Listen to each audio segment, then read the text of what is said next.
All right, let's move on to this now. The festive season is fast approaching, which means Stokvel members will be sharing their savings. If you're one of those who will be taking part in this, please listen closely to this next conversation. We have some tips for you on how you can do this safely. Let's speak to the National Stokvel Association of South Africa chairperson, Andrew Lukhele. Mr. Lukhele, thank you so much for your time this afternoon. People will most likely go to the banks and withdraw large sums of money for sharing. This is definitely not wise. So how then do they do it in a safer way? Yeah, I think the best way to do it is to withdraw the money from the bank or make an arrangement with the bank so that the money could be distributed among members' bank accounts. So that by the time they meet, they just go there to reconcile and compare whether transactions have been successfully distributed. And that's the only way in which they can do that, because carrying some big sums of money is really dangerous. What happens then in cases if some of the members then don't have bank accounts? So how then do they go about that? Yeah, it will be unfortunate. I think one of the things that happen within the same groups is that take for instance, if we are a group of 10, 20 people, ideally the affairs of the group should be kept among ourselves. So unfortunately, there are some people who get excited in the stockvel setting who leak the information to outsiders. I think if they minimize sharing information with outsiders could also help them. But carrying the money physically is not an alternative. So is it an issue of the possibility of, just only the fact that those who are probably within the stockvel are excited, they share how they're going to be splitting the money? Or is there something else at play here when it comes to those who then become in possession of information as to how these people are going to be sharing the money? Do we see more of a collusion in terms of, what's happening here?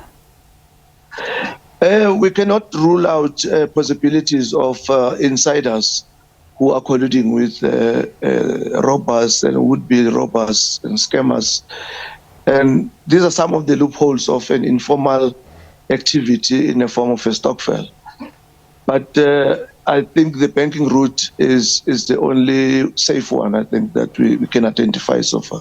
So we're also seeing, some of the people choosing to do stockvels in different ways. For example, others are buying groceries and all of that. But let's talk about some of the pros and the cons then of being part of a stockvel where you're buying each other groceries. Yeah, we have noticed that there's an increase of stockvel groceries, and we appreciate the responsibility that women take in terms of the burden that comes with high prices of food. As a result, they take proactive action to ensure that they put money aside to circumvent the price increasing prices. So the stockvel, the grocery stockvel is one route of doing it. Unfortunately, there are certain incidences that make them lose money because they tend to have deals with the wholesalers from January up to December. They have no control over the expiry date of those items that are due to them. And that, I think, is illegal from the wholesalers' point of view. Their money sometimes is being deposited from January. It stays with the wholesalers for the whole year.